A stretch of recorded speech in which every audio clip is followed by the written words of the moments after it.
India की सबसे बड़ा पोस्ट है प्रेसिडेंट का। फिर भी प्रेसिडेंट को कभी कोई डायरेक्ट डिसीजन लेते नहीं देखा जाता है। सारा काम प्रधानमंत्री ही करते हैं। And as you know, president का पोस्ट प्रधानमंत्री से भी ऊपर होता है। फिर भी प्रेसिडेंट प्रधानमंत्री के हिसाब से ही चलते हैं। तो इस पोस्ट की ज़रूरत क्या है? क्या प्रेसिडेंट बस एक प्रधानमंत्री का पपट है? According to Indian constitution, president का काम होता है संविधान को प्रिजर्व, प्रोटेक्ट एंड डिफेंड करना। और जितने भी गवर्नमेंट का काम होता है वो प्रेसिडेंट के नाम पर ही होता है। बट ये एक ऑनररी पोस्ट है। प्रेसिडेंट के पास कोई डायरेक्ट पावर नहीं है। सारा जो डायरेक्ट पावर है वो प्रधानमंत्री के पास है। मगर क्यों? क्योंकि हम प्रेसिडेंट को डायरेक्ट इलेक्ट नहीं करते। तो प्रेसिडेंट इलेक्ट कैसे होते हैं? इलेक्टेड एमपीज एंड एमएलएस की वोट से प्रेसिडेंट इलेक्ट होते हैं। यानी हम लोग वोट देके एमपीज एंड एमएलएस को इलेक्ट करते हैं और वही एमपीज और एमएलएस वोट देके प्रेसिडेंट को इलेक्ट करते हैं।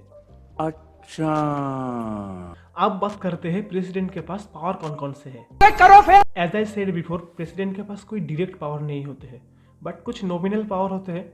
इन पावर्स को 7 कैटेगरीज में डिवाइड किया गया है।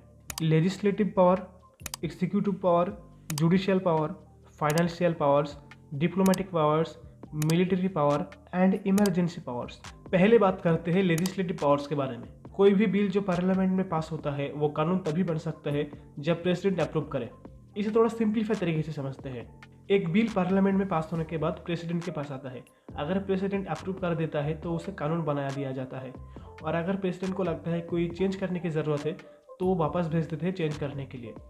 फिर पार्लियामेंट से दोबारा बिल पास होकर प्रेसिडेंट के पास आता है। इस बार अगर प्रेसिडेंट को पसंद आए या ना आए, प्रेसिडेंट को साइन करना पड़ता है। प्रेसिडेंट के पास कोई दूसरा ऑप्शन नहीं होता है। अच्छा, अब बात करते हैं एग्जीक्यूटिव पावर्स के बारे में। As I said before, president government का नॉमिनल हेड होता है। गवर्नमेंट का सारा काम प्रेसिडेंट के नाम पर ही होता है। सो प्रेसिडेंट एजीआई यानी अटॉर्नी जनरल ऑफ इंडिया को अपॉइंट करते हैं। एजीआई गवर्नमेंट का मेन लॉयर होता है। अगर गवर्नमेंट ऑफ इंडिया के खिलाफ कोई केस होता है तो उसे डिफेंड करने का काम एजीआई का होता है।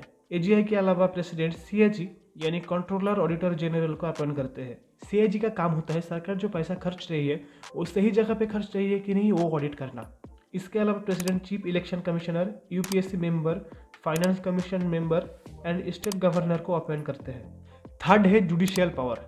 प्रेसिडेंट कोई भी क्रिमिनल जिसे कोर्ट द्वारा सजा मिली है उसकी सजा आसान, कम या माफ करवा सकती है। प्रेसिडेंट फांसी को भी माफ कर सकती है। अच्छा, नेक्स्ट है फाइनेंशियल पावर। प्रेसिडेंट को यूनियन बजट पार्लियामेंट में पेश करना होता है। बट प्रेसिडेंट एक काम किसी और के थ्रू भी कर सकते हैं, जिसे हर साल प्रेसिडेंट फाइनेंस मिनिस्टर के थ्रू करवाते हैं। प्रेसिडेंट हर 5 साल बाद फाइनेंस कमीशन बनाते हैं जो सरकार को सेंट्रल और स्टेट के बीच रेवेन्यू शेयर करने में मदद करते हैं। मतलब जो टैक्स सरकार कलेक्ट करती है उसका कितना परसेंट सेंट्रल गवर्नमेंट को मिलेगा और कितना परसेंट स्टेट गवर्नमेंट को मिलेगा वो डिसाइड करता है finance commission. Fifth is diplomatic power.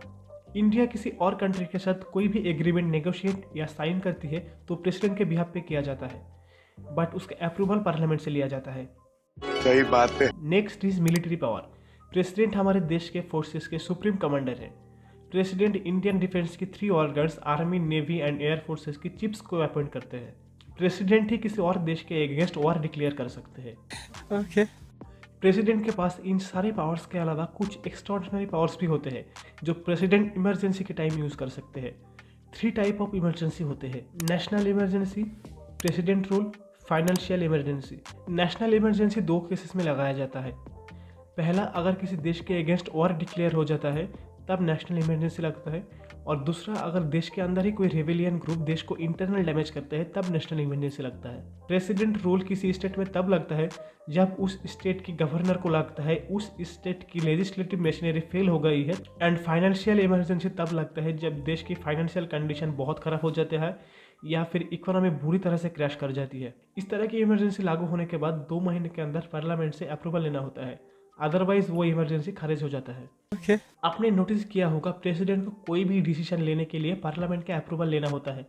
ऐसा इसीलिए होता है क्योंकि हमारा कॉन्स्टिट्यूशन पीपल सेंट्रिक है, यानी सारा डिसीजन जनता के भलाई के लिए होगा। और पार्लियामेंट का अप्रूवल लेना इसलिए होता है क्योंकि पार्लियामेंट के मेंबर्स को हम लोग वोट देके इलेक्ट करते हैं। अगर ऐसा ही है तो प्रेसिडेंट पोस्ट की जरूरत क्या है? कॉन्स्टिट्यूशन बनाने वाले ग्रुप ने बहुत ही सोच समझकर प्रेसिडेंट की पोस्ट को रखा था। प्रेसिडेंट भले ही कोई डिसीजन ना ले सके, लेकिन अगर उनको लगता है कोई डिसीजन कंट्री के लिए सही नहीं है तो उस बिल को प्रेसिडेंट चेंज करने के लिए बोल सकते हैं। इसीलिए प्रेसिडेंट का पोस्ट बहुत ही ज़रूरी है ताकि कोई भी एक्ट बनने के पहले एक और बार सोचा जा सके। सही बात है। I hope you like the video, और इस तरह की और वीडियो देखने के लिए चैनल को सब्सक्राइब करो। और आपने नोटिस किया होगा कि बहुत दिनों से कोई वीडियो नहीं आया है। Actually I was too busy in the work of our house renovation. इसके बारे में मैंने एक शॉर्ट बना के अपडेट भी दिया है कुछ दिन पहले। अब सारा काम हो गया है, अब मैं फ्री हूँ एंड होपफुली आपसे रेगुलर वीडियो आएगा। ठीक है, एक तो लाइक और शेयर ठोक दीजिए, महाकाल का धमाकेदार लाइक और शेयर ठोक दीजिए।